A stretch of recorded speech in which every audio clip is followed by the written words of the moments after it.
a very warm welcome to all of you here tonight. The Virtual Jewish Community, a community that was started just short of a month ago when the coronavirus started, and a few of us got together, decided that it was very important that we create a space for Jews to connect to real other Jews out there in the world who have so much to share and who might not have had the platform, and we wanted to create the platform for that process to take place, to create a space where we could have meaningful conversations, important conversations, and bring the real heroes in the international Jewish community to our platform. We've had the most sensational speakers, very special speakers, and if you go onto our Facebook page, you can see all of the recorded recordings that we have there. There's so much more to come. And tonight, on this eve of Yom Hazikaron, we really wanted to have somebody that symbolized and embodied all that it means to be a Jew living in Israel, and a proud Zionist, and somebody who really understands what it is to go through that sacrifice of living in Israel. Rachelle, you with us? Hi. Hi. Yeah. Thank you so much, Rachelle, for making the time. We so appreciate it. And if you wanted to just share some words with us about Yom HaZikaron and what it means to you, we'd be so appreciative. Well, Yom HaZikaron means a whole lot to me, but somehow I find it very important to say that it always meant so much to me. I mean, the first... we lost our son. Soon it's going to be 6 years. And the first year after that, somehow, we suddenly got all that extra attention. And people were asking, so how do you feel in Yom HaZikaron? And I was really taken by surprise. I was privileged. My parents made Aliyah many years before I was born. So growing up in Israel, Yom HaZikaron belongs to everybody. It's not some kind of tribute to the families of the fallen, or you stand by someone else in their grief or something like that. So it's more of a shared experience, and so Yom HaZikaron is that day of connecting and standing together, and it's almost like every year renewing your vows, recommitting to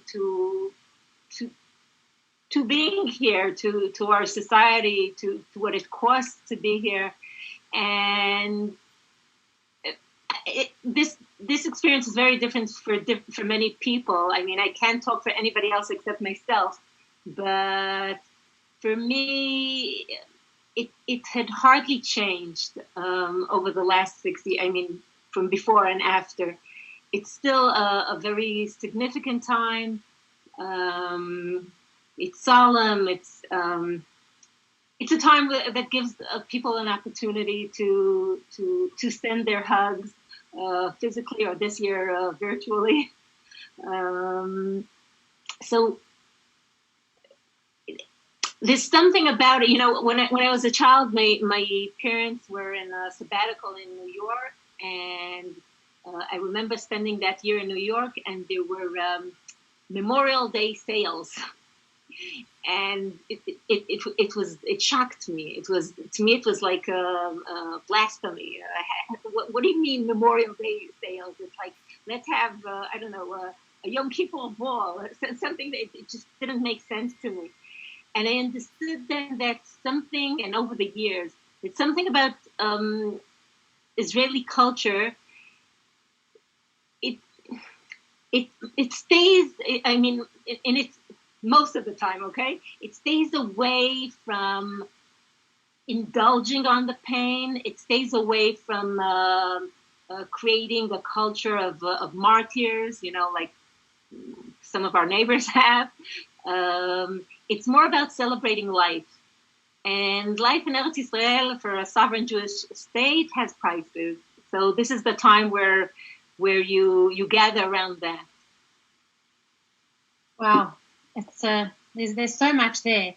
Rachel, tonight is an evening dedicated to faith and to really bringing someone who really is a beacon of light. And I think when people hear the name Rachelle Fraenkel, they think this is the mother of the Jewish people who has taught us about faith. This is the woman who has really taught us how to have emunah, how to have faith in God. And I just want to ask you if you can share with us a little bit about the journey of going through difficulty and how you remain steadfast in your faith when you encounter a very, very difficult challenge.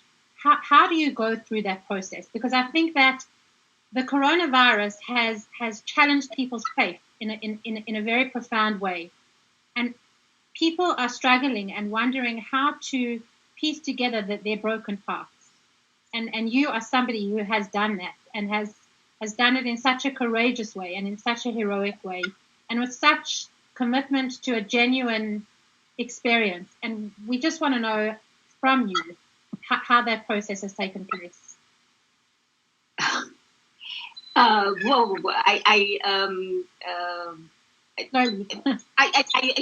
Those words are so much out of my league, and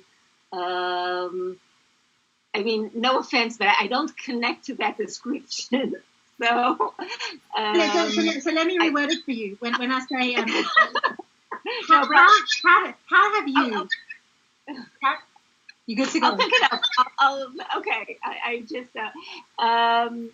I'll divide it into two. Okay. One is the issue of faith in the context of our ordeal.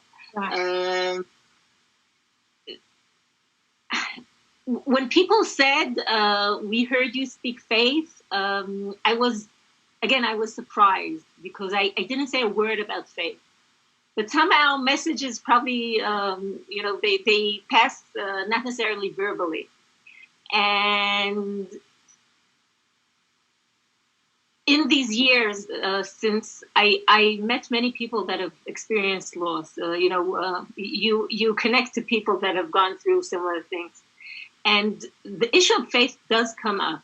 The issue of belief and believing. And I can understand it on a psychological level. You sometimes feel deserted and abandoned and disillusioned. For me, it seemed irrational. For me, it seemed like, there were bad things happening to people all the time, and I was a believer. So now something bad touched our life. So what changed?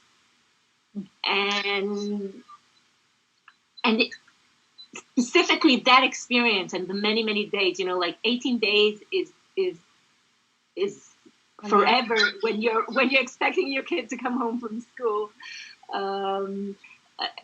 During those days, it was mostly about being very vulnerable, about accepting my limits or not accepting them. It was a lot about kind of a lesson in humility, it's which is a lesson in faith, because the thing I wanted more than anything in the world was out of my league. I couldn't control it, and I learned a lot about vulnerability and about letting yourself be there, and understanding that we're flesh and blood and we don't have control over everything. I can say that to me, faith or belief is a dynamic thing, and there are times you feel very close, there are times you feel more distant, or you have doubts. And if there's one thing I learned,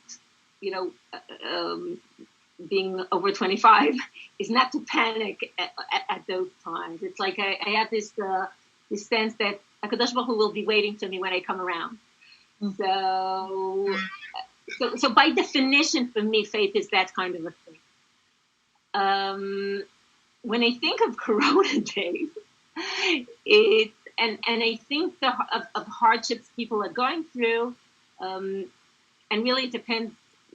For different people, it's different perspectives. For some, I have a lot of family in New York, and I hope things will be getting better soon. But it was horrific for the Jewish community there. And sorry, that's no props. When you work from home. Okay. The one issue, and that's a little bit like I described, is the lack of control. And really that has a lot to do with, your personality type. But in situations like this, I think one of the things you have to accept is your lack of control. And yes, it includes your fragility and your vulnerability, but also, it's finances, and you don't know how long this is going to last, and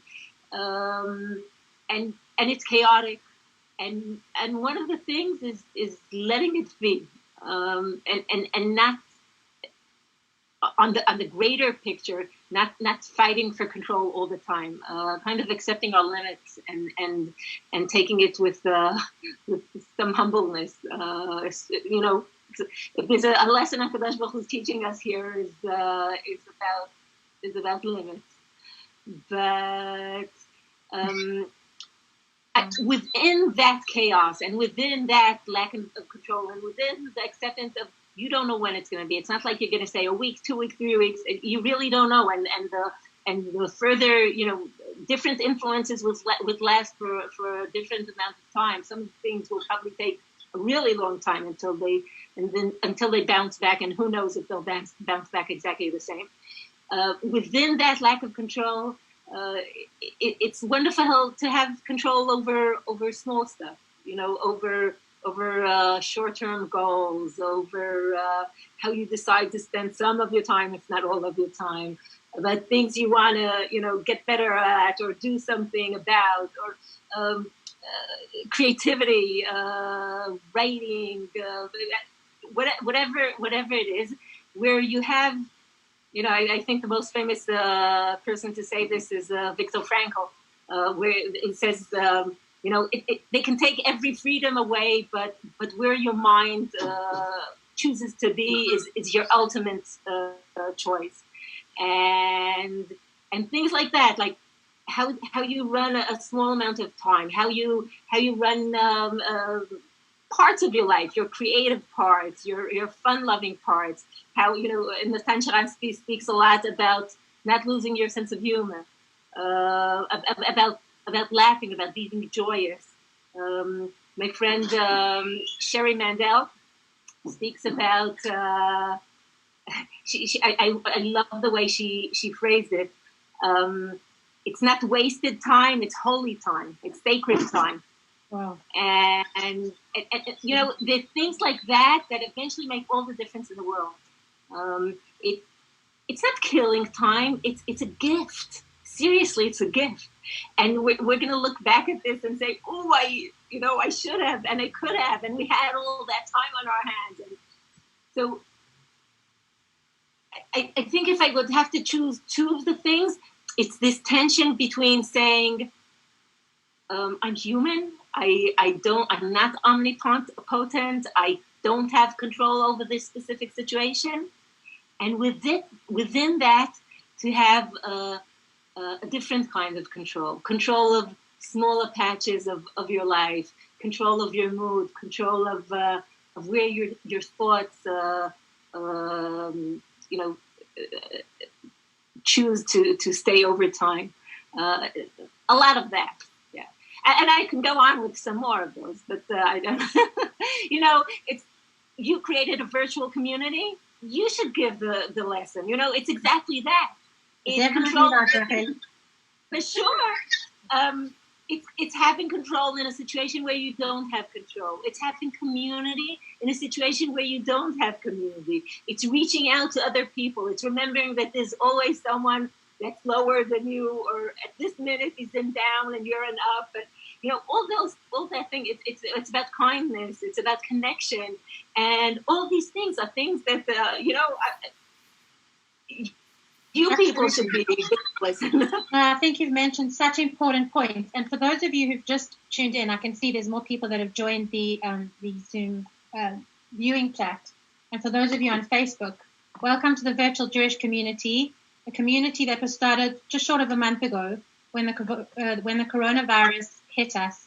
And we wanted to create a community of people that could really engage and be there together with one another. And as Rachelle very warmly speaks about what it feels like to be a part of community and how vital a community is during this time of seeming crisis in our lives. And Rachelle, you mentioned some very important points about surrendering and surrendering to no control in your life and surrendering to God, and also being able to balance that with some sort of control and the smaller parts of your life that need your control to govern them.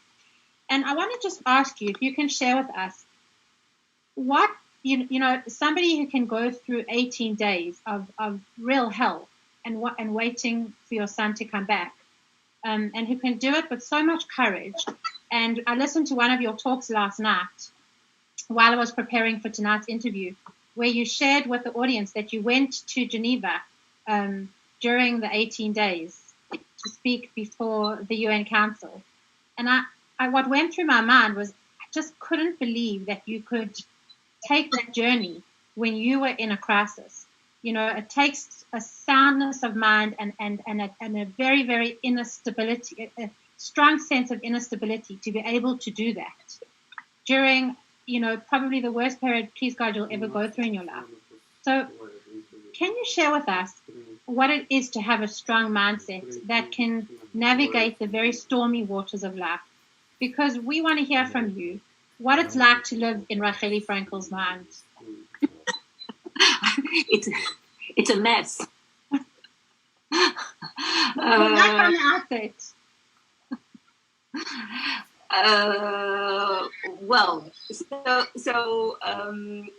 First of all, maybe if you can just trace from the time that you were thrust into that crisis. How did you navigate those 18 days?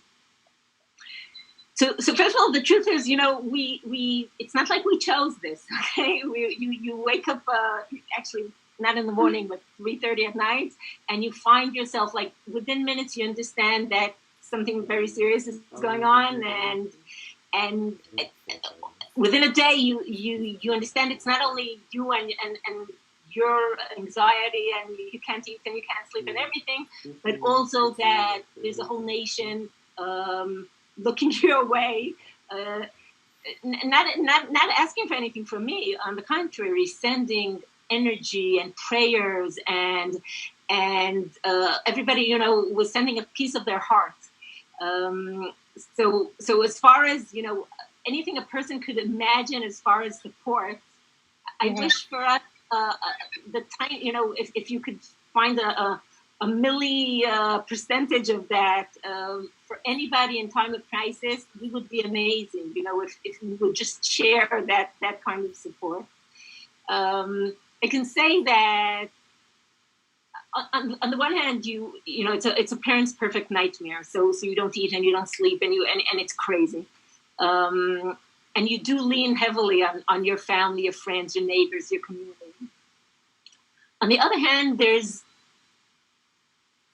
we were trying to see what our role is as parents. We knew that the army is doing everything and the government is doing everything. And if I might comment, sometimes people talk about, then at the time, there were even some horrible acts of revenge. And people talk about losing control. And it's not like last week we commemorated Yom HaShoah. This was, I had a sovereign Jewish government watching my back. I had a whole army searching for my children, a whole nation praying for, it's not partisans in the forests in Europe. It was terrible, terrible, terrible trouble. It was a nightmare. But in perspective of Jewish history, It was part of it's a part of the war for the right to live here. Okay, so it's not like we chose it. I closed the parentheses just to say there were times there that I remember on the way to Geneva that I was like asking myself, first of all, saying, feeling like I should be falling apart, and telling myself, you can always fall apart. It's okay, just a little bit later. And, it's a kind of trick that works for me. And also, there were things there like I first went alone to Geneva, and a few hours later, Bat Galim and Iris joined me. Iris actually never had a passport in her life.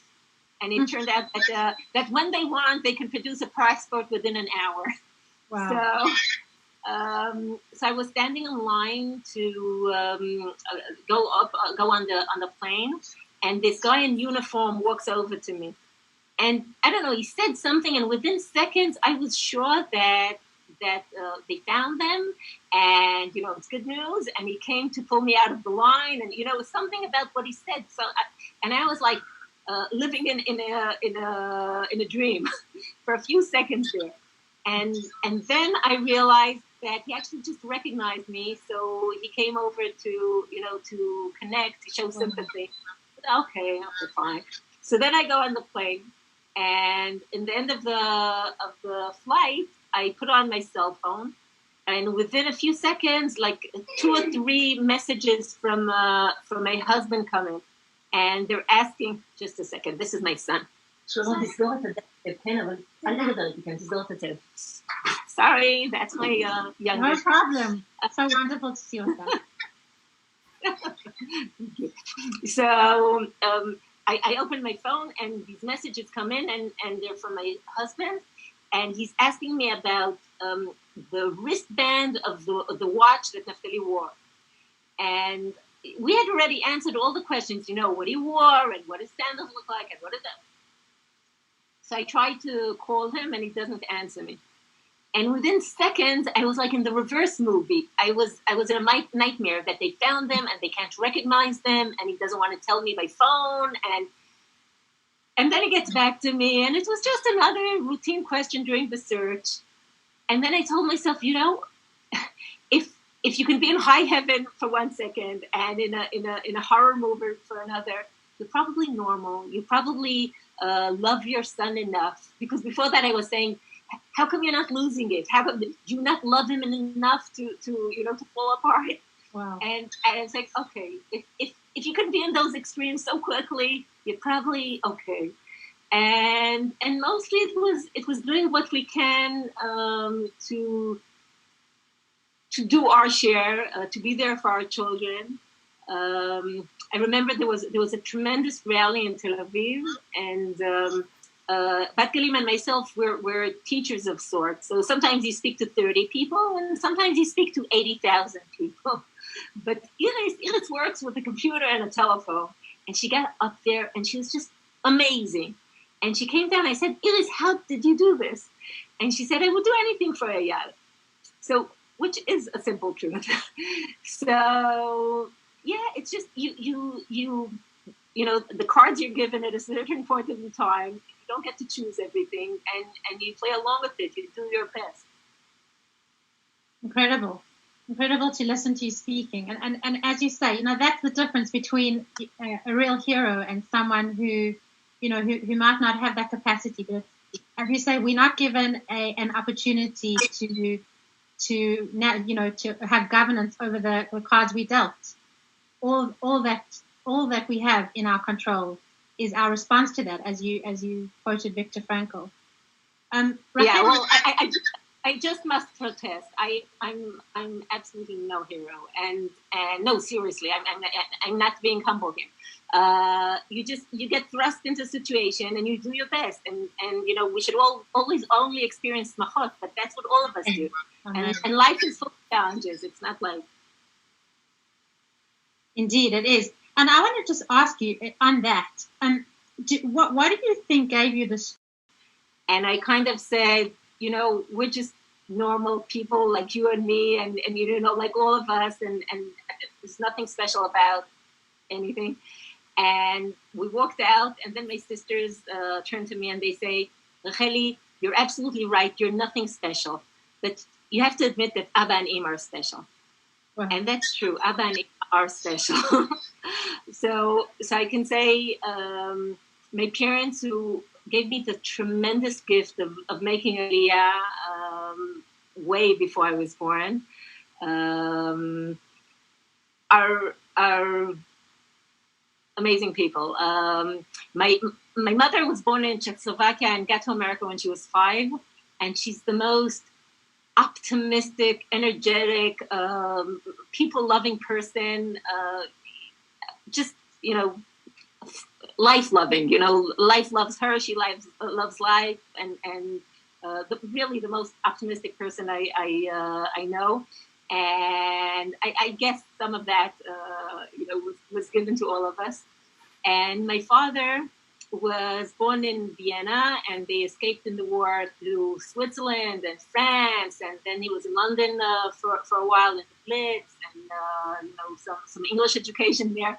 And then when the Atlantic was still full of German submarines, he crossed to New York. And again, just as a side comment, when I was looking back at his biography, I said, oh, actually, he's a refugee. And the truth is, he was a refugee, but every place, even they stopped in a place for 6 months, his mother made sure he studied, and he learned, and he studied, and he learned. And at 24 in New York, he had a PhD in chemistry and a smicha for rabbinic, from Soloveitchik. So I then realized, it depends on the narrative, because you can be a refugee and hold on to your refugee status and make sure that you stay, small and miserable and not able to take care of yourself as an individual or as a people, as some people choose. And you can just, you don't tell yourself how, as a miskenani, I've been kicked out and whatever, and do something with your life. So, at 24, after he finished his smicha and his PhD, and right after he got married, they picked themselves up and came to Israel, 1955. Wow. So, and so my father is a strict ish halacha, a talmid chacham, but also a scientist. And these two together are, it's like a very strong core of our upbringing. So I agree with my sisters. There's nothing special about us, but we got a lot of presents from our parents, and not the least of them was getting the opportunity to grow up in Israel and to raise our children in Israel. Amazing, Racheli. Such a heritage, such a Masorah, and as you said, amazing, a gift from God. As you speak about what it was like to grow up in Israel, and you can so, as you speak, it's so obvious and so palpable, your love for Israel and your love for the land, and how much, hakarat hatov you have to the land of Israel. What does it feel like knowing that your family has been able to continue to live in this land, and what did it feel like to come together with people from the whole country when you lost Naphtali? I was looking at some videos last night, and I remember so well praying for him during 2014, during those 18 days.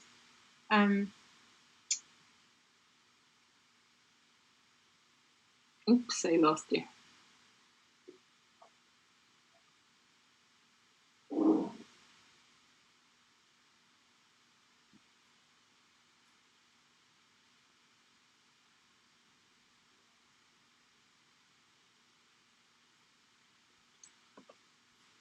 I lost you. Yeah, there seems to be some connections issues. So everyone just hold on a second. Okay.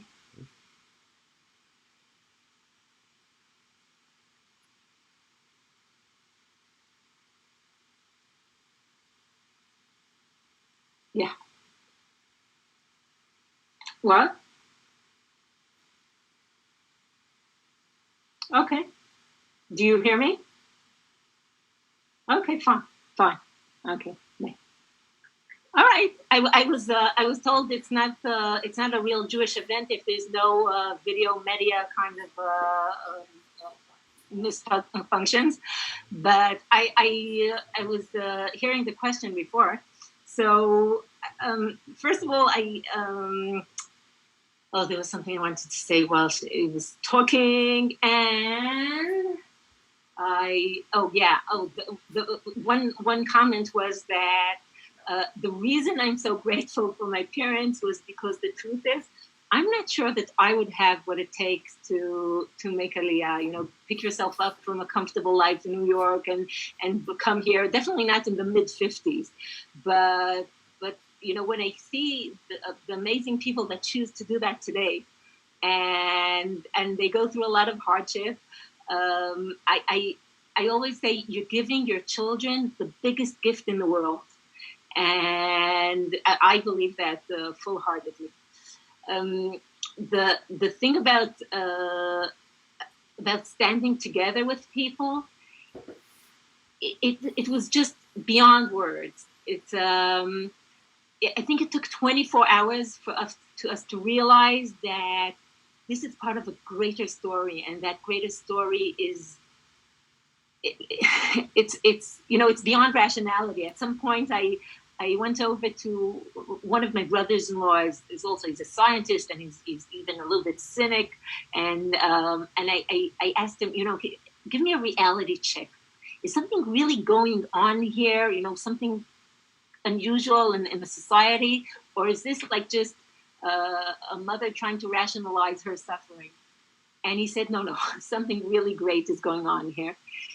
And the truth was, our home was swamped with support, with love, with people coming with just, you know, something representing a piece of their heart. You know, this woman comes over and she says, I saw on television that you like to wear purple, so I brought you this purple piece of jewelry.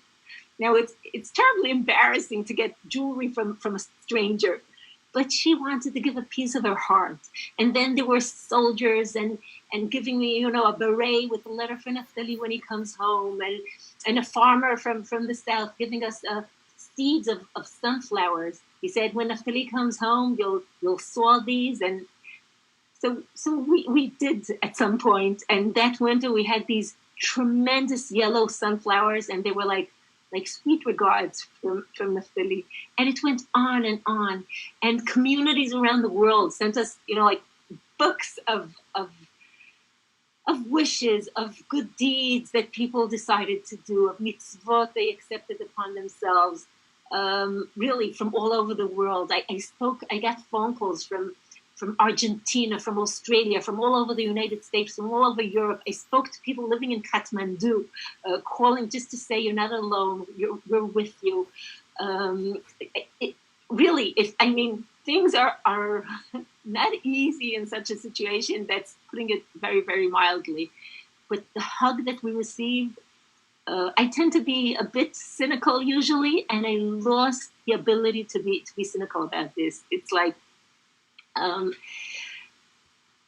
my favorite story is this. Hi, Shira, you're back. Hi, sorry about my favorite. This is the technical side of the. I'm just going to quickly turn my. Can you see me? Yeah, now you can add a little bit or this way. Sorry about that. Okay. Sorry about that. No problem. I was just going to say my favorite story from a community in you know, far in the desert in Arizona was that they had decided to collect 1,000 mitzvot in merit of the boys, and then it became 1,000 mitzvot in memory of the boys. I even asked the rabbi there, didn't people lose their motivation when it became, you know, in memory? And he said, no, on the contrary, we're even more motivated. And they made this video clip, and I think if there's anybody listening from Scottsdale, Arizona, I'm saying hi. You know, this is my favorite story. So and they say they say, like people are saying, one person says, I decided to put on tefillin once a week, and another says, I'm going to kosher my kitchen. And, it's that kind of community where people are in different stages. And the rabbi's kid said, we'll say Tehillim, stuff like that. And then the rabbi says, in this video clip, he says, we heard the terrorist saying on the phone, because Gilad got a phone call from the car of the kidnapping. And we heard the terrorist say, put down your head. And this is our way to pick our head up strong. And a few months after the whole thing, they showed me this video, and it was very emotional. But then a lady comes over to me on the side, and she says, look, I didn't want to see this on the movie, but the mitzvah I chose was to date only Jews. Now, I turned I in my mind said, for a 16-and-a-half-year-old kid, you have an unbelievable effect for generations. So, these things kept on happening, and seeing people connect to us, but also connect to each other. We became very involved in the projects like Unity Day and the Jerusalem Unity Prize, that they come to both to give recognition to people that work all year round to connect Jews to each other, and also to give a platform for celebration, to give an excuse for people to walk out of their comfort zone and connect to other within Israel, to different part of the Israeli society, and in the diaspora and in Israel, different walks of Jewish life. And one of the times I was in a town in New York, and in honor of Unity Day, they decided to make a joint Shabbat meal, and they invited us. So I was there with, there was a Reform synagogue, a conservative synagogue, a Reconstructionist temple, whatever it is, and two Orthodox shuls. And they decided they'll have a meal together, but, a Shabbat meal. So it's with a 300 people, with a microphone, without a microphone, this hashgacha, that hashgacha. Will they let a separate minyan happen in the Reform hall? A million things you can, if you want. It was so easy to break that apart. The tiniest things, these sensibilities like that. And we sat with them in this Shabbat meal, and I was listening to people talk, and they were saying, I've lived with you in the same street for 15 years, and I never stopped to say hello because, you're from the temple and I'm from the shul or whatever. And they had just lost a pillar of their community that summer, and they were saying, if he could only see us sitting together. And then I understood this is a big deal. And sometimes you just need the excuse to let people connect. And there's so much, people just want it. People want to reach out and to get to know each other and to feel connected and to feel part of a greater story. There was this young lady from Toronto that told me throughout this whole thing, we were praying and we were, we were so involved. And then when the bad news came, I was alone at home, and my husband called me and he told me the news, and I was feeling sick. So I ran outside, and she said, I later thought, what was I doing running outside? And she said, I realized that in times like this, you want to be with family, and that any, arbitrary pair of eyes of in the Jewish neighborhood I live in Toronto, they would have been family to me. And, this is such a tiny story, but sometimes these little moments are life-changing, because you understand that you are part of an extended family, and you are connected deep down to so many people that might be very different from you. Unbelievable. Incredible to have gone through that experience where you really felt the Jewish world come together in a split second. Millions of people were behind you and together with you. And I wanted to ask you, last night when I looked over the video, you shared something that I felt was so, it really moved me. You said that you still enjoy having Naftali's friends come and visit you, and that you still encourage that process of them coming into your home and visiting you. And I wanted to know if you could share that, why that is the case and why you feel that, because some parents might say, well, I don't want to see him. I don't want to see his friends. And I think to me that's a sign of so much light, and being able to engage with that is a sign of really engaging with the light that still remains. So first, when you deal with people that experience loss, there's no recipe. So everybody makes their own choices, and for everybody, different things work for them or don't work for them. Mostly what people need is gentleness around them and the ability to contain what they're going through. Sometimes you stand by someone that's going through something difficult, and there are scary things you see. Their religious thoughts might change. They might experience anger. And you stand there and you want to do the best for them. And sometimes you even try to push answers on them and stuff like that. And the truth is, what's important is just be there, okay? Don't panic. Don't disappear on them. Just say, whatever you're going through, I'm not going anywhere. I'm going to be here for you, even if I have to just sit and listen as long as it takes. So not anything, things that work for me don't necessarily work for anybody else. I can say that Naftali and Gilad's class, Eyal was 2 years older than them, but Naftali and Gilad's class, they went through a horrible, horrible time during the search. And then there was the Shiva. And after the Shiva, some of them chose to go on the Israel Trail. And they spent 2 weeks hiking. And some of the parents were nervous about that. They had just lost 2 dear friends, and they went through such a terrible crisis. And the educational staff told them, you have to trust them. They let them.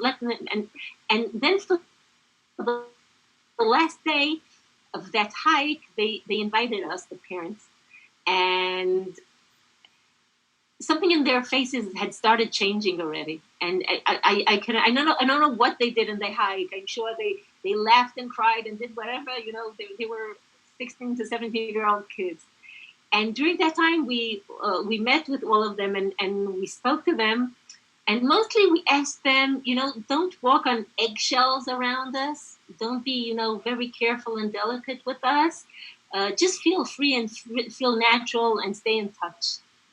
And over time, each of, there were 3 boys, and each of the families has a group of, I don't know, maybe 10 of the closest friends of, like, Bayas Naftali that truly stay in touch all the time. And we have our WhatsApp group, and they say it's Shabbat Shalom every Shabbat, and from time to time, some of them come over for Shabbatot.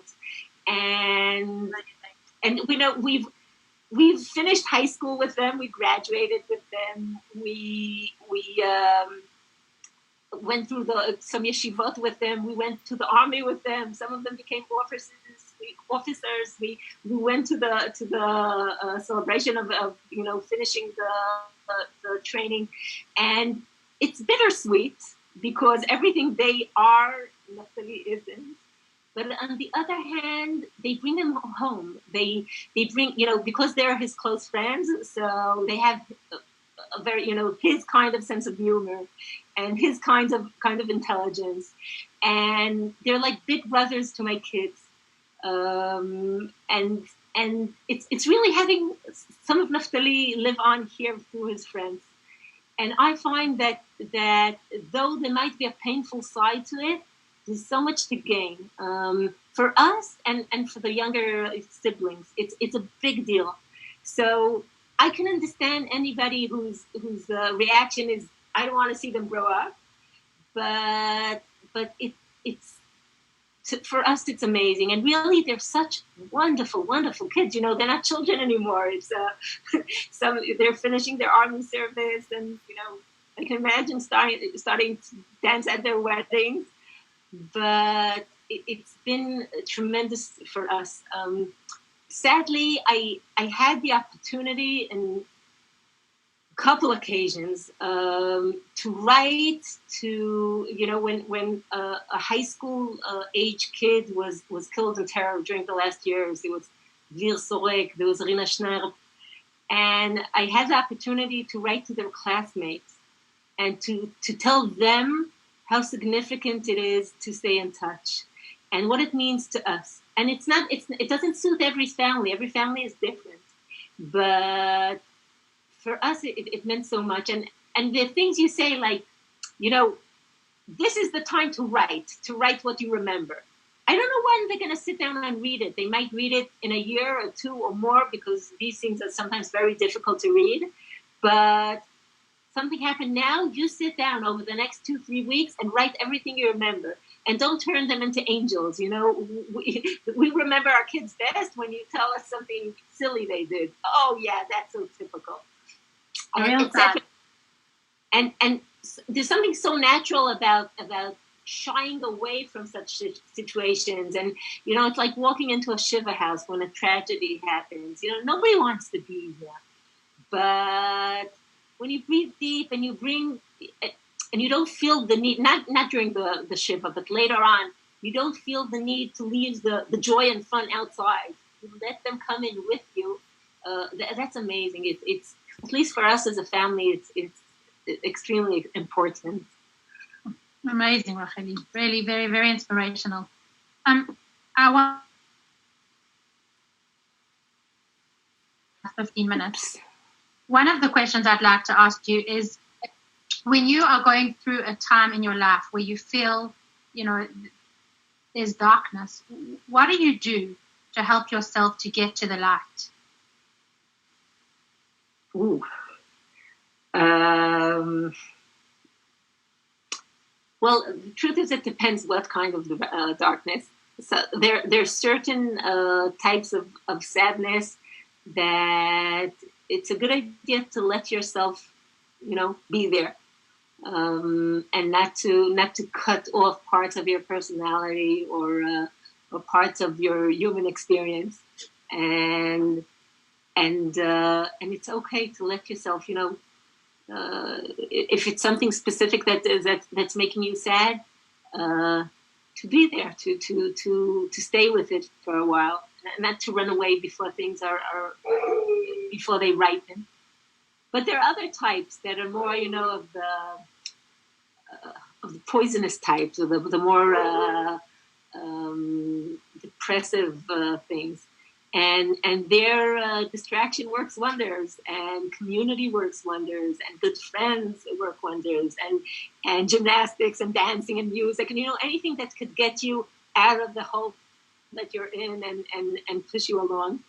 And it really depends, what does a person experience? We're not going to get like 2 cent psychology here. If it's anxiety, it's one thing. If it's depression, it's another, and et cetera, et cetera.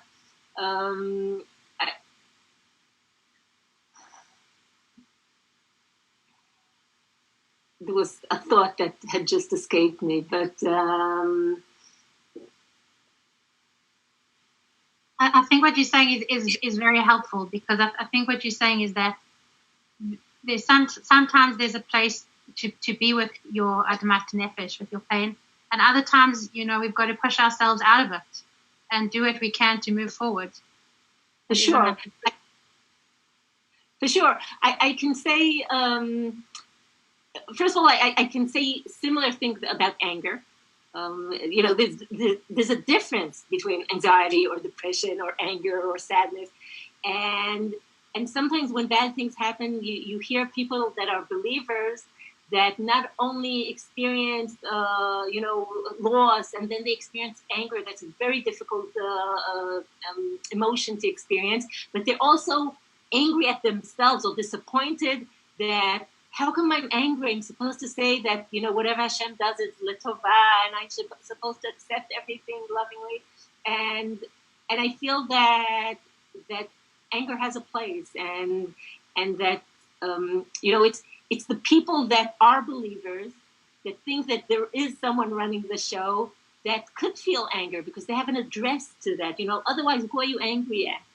And it's okay. Okay. Now then you pray for people not to be stuck in that spot. Okay, not to stay there forever.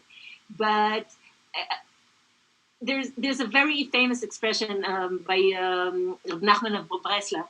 He says he differentiates between lev shavur and atzvut, between a broken heart and what he is actually describing as depression.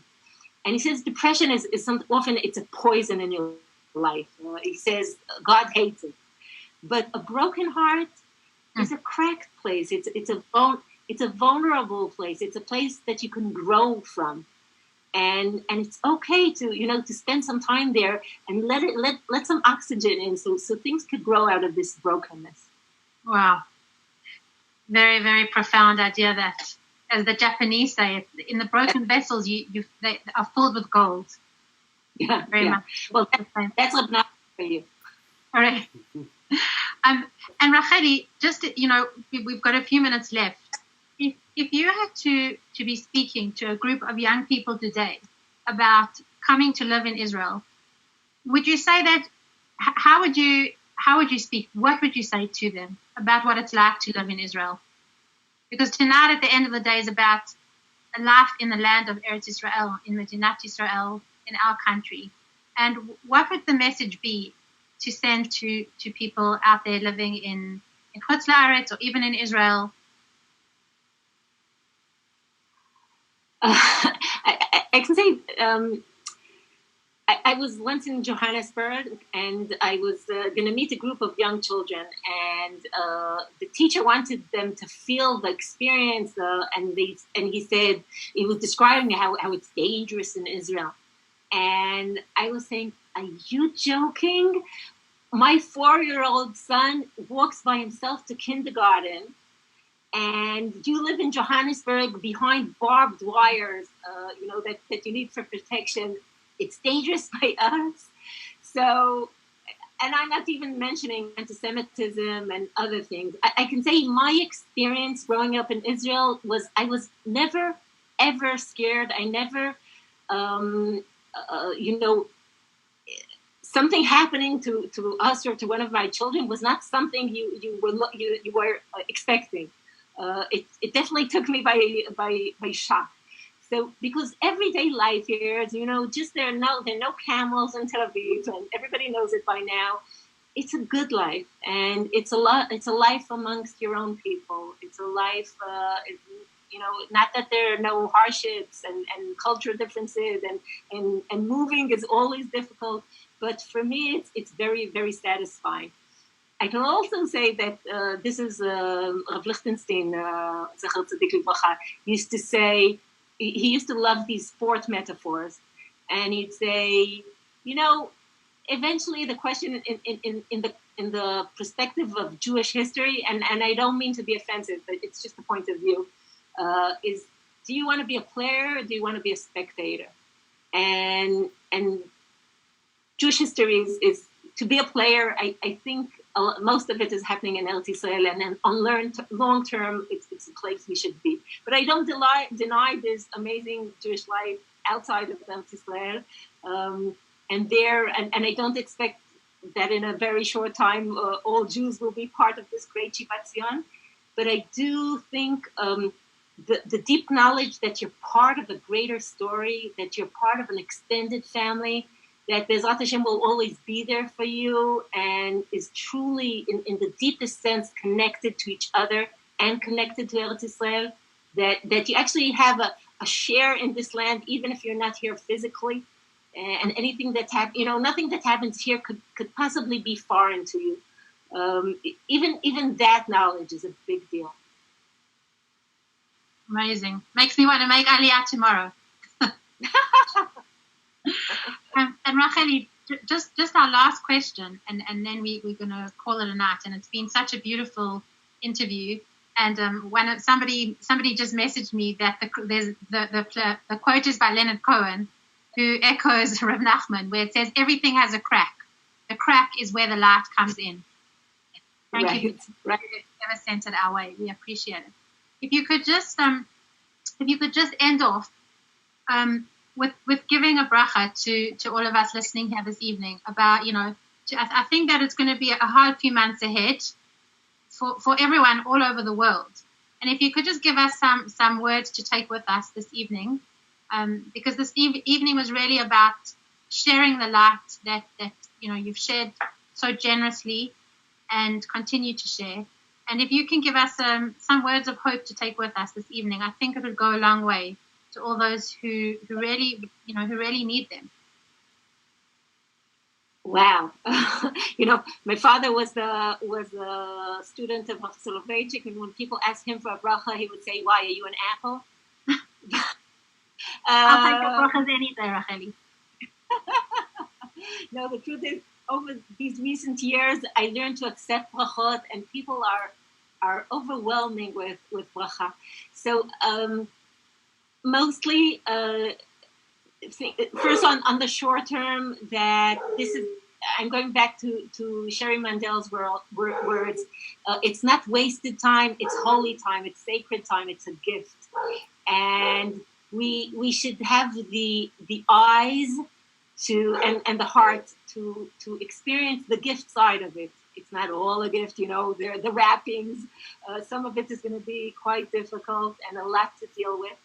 But we should have the inner vision to see the gifts within it. And, I'll phrase it this way. When there is pain, one could feel the pain. They don't have to become their pain.